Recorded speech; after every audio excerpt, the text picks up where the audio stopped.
How to be less socially awkward. I guarantee you, if you do these 5 things that I'm about to tell you, the conversation will flow so much better and it will be less awkward. I guarantee you.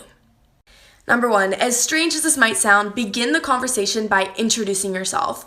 You could say to the person, "I'm not sure we met before, my name is Spencer." Just by having that connection of knowing each other's name, it gets a lot less awkward, plus it gives you something to talk about. Number 2, if the conversation starts to get a little bit awkward or it's starting to get silent, ask the person about themselves. People love talking about themselves.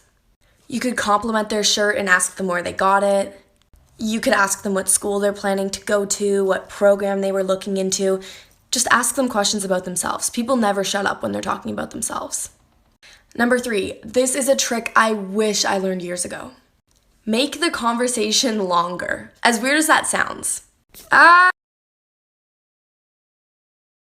Women who are super confident, where do you get your confidence from? Okay, I've been told I'm a little too confident, so I'm just gonna share why I am the way I am, and it's all because of this mindset. If you can just genuinely adopt this mindset, you will be the most confident bad bitch out there. Okay, I'm gonna try to put this into words. So let's say someone punched you in the face. It would hurt, right? Because an external force is causing you to feel pain. And I feel that's how we often view feeling embarrassed or awkward or insecure, is like an external force is making us feel that way. But the truth is, no one can make you feel embarrassed. You can only choose to feel that way. So you're just gonna choose to never feel embarrassed. You're gonna choose to never feel awkward. I do things every single day that I can recognize should be embarrassing or awkward, but I just choose to not feel that way, and I don't care. I just genuinely don't really care what other people think of me. Once you adopt this mindset, you can literally do or say whatever you want, be bold as fuck, because at the end of the day, we're all just a little speck of dust in the universe and nothing actually matters. Okay, this is another way I like to think. It's just a little bit of food for thought on how to not be embarrassed. Think about something in your life that you've done that you think is so fucking cool. Maybe you took a bomb Instagram photo, you think it's so good, or you did something in your life that you're proud of. I don't know. This is gonna hurt your feelings a little bit, but someone in the world thought that was fucking cringy. There's someone out there that literally thought that was cringy as fuck, even though you're proud of it. Because everything in life is subjective and everyone is going to have different opinions. But that doesn't mean you shouldn't still be proud of whatever it is just because one person thought it was cringy. And now on the flip side, think of something really embarrassing that you've done or said. There's someone out there that thought that was cool as fuck. You might have been so embarrassed by something you said, but somebody else was oh my God, that's so funny. Because you can't control how other people perceive your actions and words. So don't stress over something that you can't control. When you can accept the fact that people are sometimes going to think you're weird or annoying, or they're just not going to like you, and you can truly just not give a fuck about it, that's it, you win.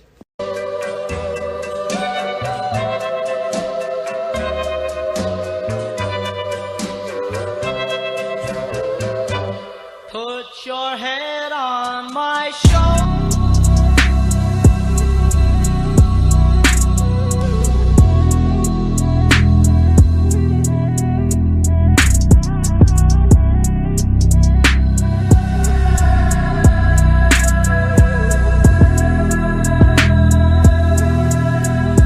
This is your friendly reminder that people cannot know what you're good at, what you believe in, what you can do, what you know, unless you tell them. So if you've been afraid to take up space online because you're how dare I? Stop. It's 2021, let's thrive. Here's how the fuck to stop taking things personal. From a previous sensitive bitch herself. Let me tell you, I used to be sensitive as fuck. When someone was rude or judgmental to me, I used to literally overanalyze every single thing, thinking why they would say that and why they would think that. The thing you need to realize, and I wish I knew this sooner, is that life is a mirror. So however you're feeling on the inside, you are going to reflect that in your own outer reality.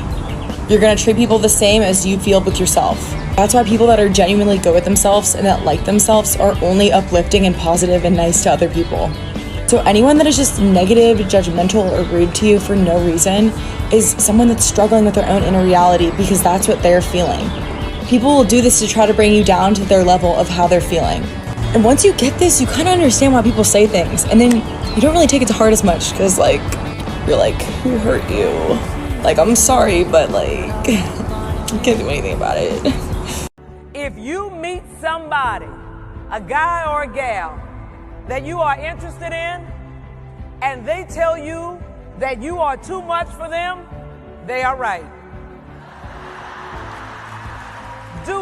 not dim your light for somebody else's convenience. You must celebrate your victories often.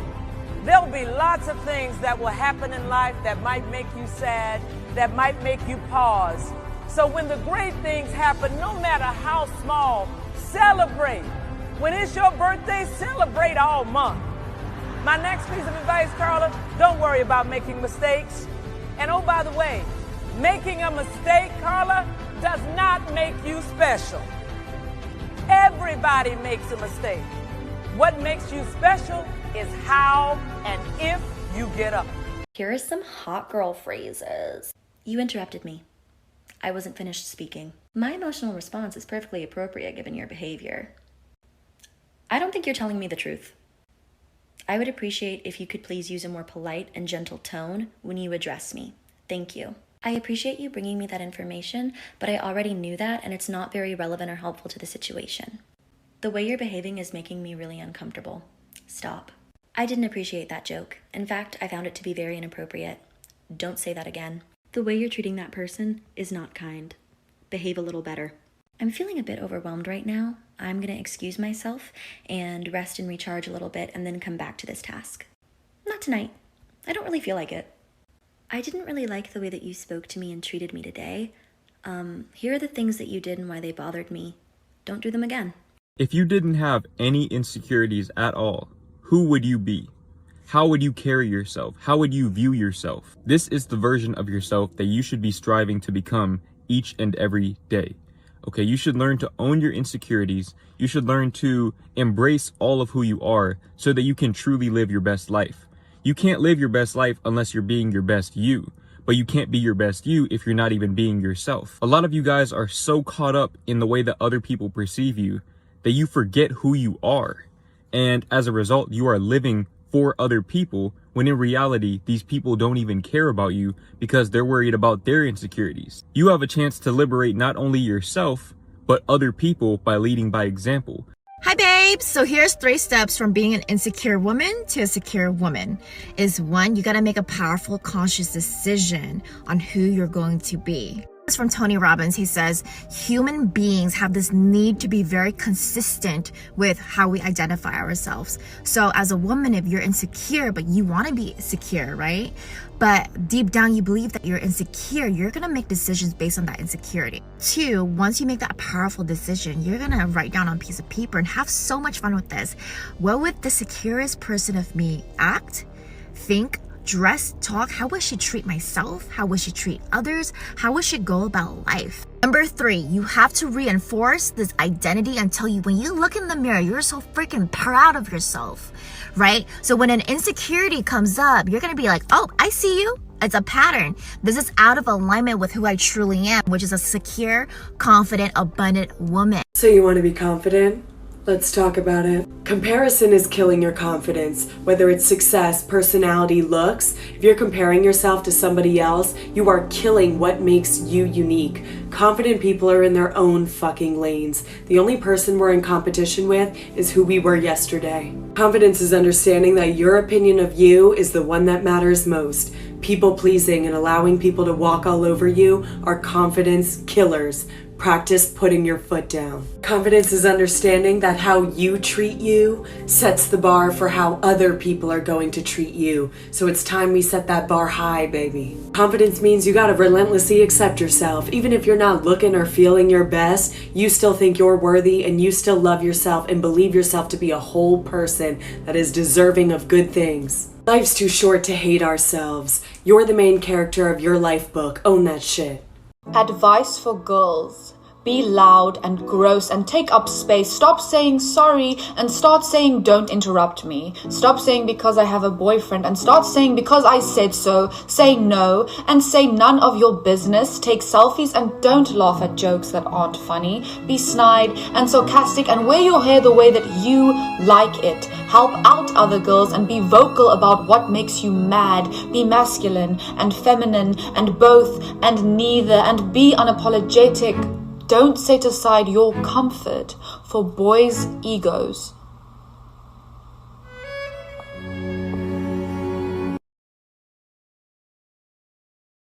I'm speaking purely from experience here. One of the biggest things that I've noticed when I started practicing the deen was the increase of self-esteem and self-love that I've acquired.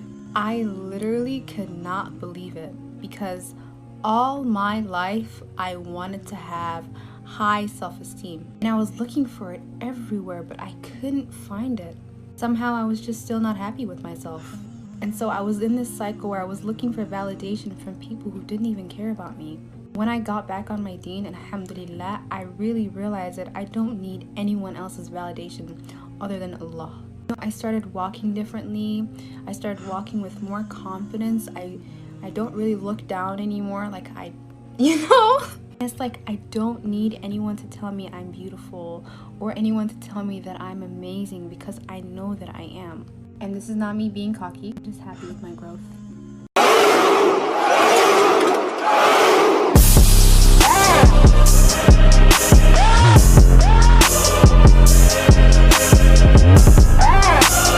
I think we place way too much emphasis on looks when it comes to building confidence because some of you guys have not read a book in years, don't know how to do your taxes, have no sense of identity outside of the internet, and can't speak in public, and yet every morning, there you are looking at yourself in your full-length IKEA mirror going, "You're so hot. You're the prettiest girl in the world." Okay, and? Even if that were true, and let's be honest, who cares? Spell Pharaoh. Tell me what the FTC does. Name a single hobby of yours outside of media consumption.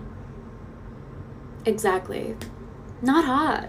Because some of you guys have not read a book in years, don't know how to do your taxes, have no— What did she say that was so bad? Why are people attacking her for that video? A lot of the responses I'm seeing are way meaner than anything she said. Oh, I get what she's saying, but her delivery. She has a platform under a comedic persona. She can still use that platform to make meaningful comments, but it's still going to be under that comedic persona. It's a little bit of a joke and it's a little bit of truth. But how dare she? Because anytime a woman makes a point, it has to be said with perfect sensitivity, perfect words, otherwise everyone takes that as an opportunity to start shitting on her. A lot of women on here think that they're exempt from the internal I'm the better woman competition, but prove every day that you are still very much in the game, because the way people are publicly dogpiling on her right now is grotesque. Plus the fact that she already explained herself and people are still making videos regurgitating the same 2 cents about it.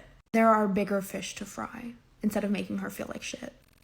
Okay, I just wanted to clear things up on my confidence video, which obviously I mostly posted to play up the shtick and fuck around and cause chaos. No one's coming to my page for a seminar. It certainly made its way to a bigger audience, many of whom did not really understand what I was trying to say under all the whatever. Since you guys wanted to see me be polite and sincere, here's the point I was trying to make. I think it's very intentional and very unfortunate that the way we teach women to develop confidence is always by telling themselves that they're beautiful or hot or whatever. And it makes me sad to see that a lot of people who I know are well-intentioned are teaching young women the same things that corporations and men are trying to teach and sell to them, which is that their value is based on their looks. Or their perception of their looks, but obviously those are correlated. I'm running out of time, but confidence based in your looks is not genuine, sustainable confidence. Here's the trick to become 10 times more confident instantly under any social situation. Let me give you a scenario. So you are going on a date with someone and you're about 5 minutes away from their house to pick them up. Right now, you're kind of nervous because you're thinking, what am I going to say? How am I going to respond to them? And can I impress them? That exact mindset screws you over, and it's why most of us are awkward as fuck. Instead, you need to be thinking, how are they going to impress me? Put yourself in the power position in your mind where you are complete and they are the ones that need to prove something to you. Right before you get to that person's house, embed that mindset in your head. If you do this, not only will you be more confident and comfortable with yourself, but they will feel the need to impress you. Follow for more tips like this. Guys, I found the key to confidence. You want to know what it is? Don't get embarrassed by anything. A few months ago, I made the executive decision to never get embarrassed by anything ever again. And you want to know something? Best decision I ever fucking made. You know how people say shit like, dance like nobody's watching? No, bitch. Dance like everyone is watching. Just choose to not give a fuck. I will openly sing and dance in the street, and people look at me for sure. But I don't give a shit, because if they're judging me, that's their problem. But most of the time, it brings a smile to their face, because the confidence that you radiate uplifts other people, so it's a win-win situation, baby. And when you first start, it's like a little bit foreign because you're so used to being self-conscious, but then once you really get the ball rolling, it just comes so naturally, and it feels so freeing. Like, I'm still self-conscious about shit for sure. For sure. Like, for instance, I'm in my room alone yelling at a phone. I look like a fucking idiot, but I don't let people know that I'm self-conscious about that. If you convince others that you are confident, you will start feeling it yourself. Fake it till you make it. It's just, it's true. It's just facts. Thanks for listening. As a confidence and mindset coach, I am naturally a very confident person. So let me give you some tips and mantras that I use and some mindset hacks that I use that have made me confident and have continued to make me confident. You will only be embarrassed if you choose to allow yourself to feel embarrassed. You can choose literally to say, no, I choose not to be embarrassed. Okay, that's it. Number 2, nobody really cares. As in, everyone's thinking about what stupid shit they've done in the past that they have no space in their brain to think about what you've done. Does that make sense? And I'm pretty sure you think about the stupid things you've done more than you think about the stupid things other people have done. So remember that when you're like, oh my God, are they thinking about me? No, they're too busy thinking about themselves and what they've done in the past, because that's how our human brain works, our monkey brain works. Number 3, own the fact that you are the main character of your own life. Pretend that there's cameras everywhere and you're being filmed constantly. Okay? Are you gonna be a bad bitch 24/7? Fuck yeah, I hope you do.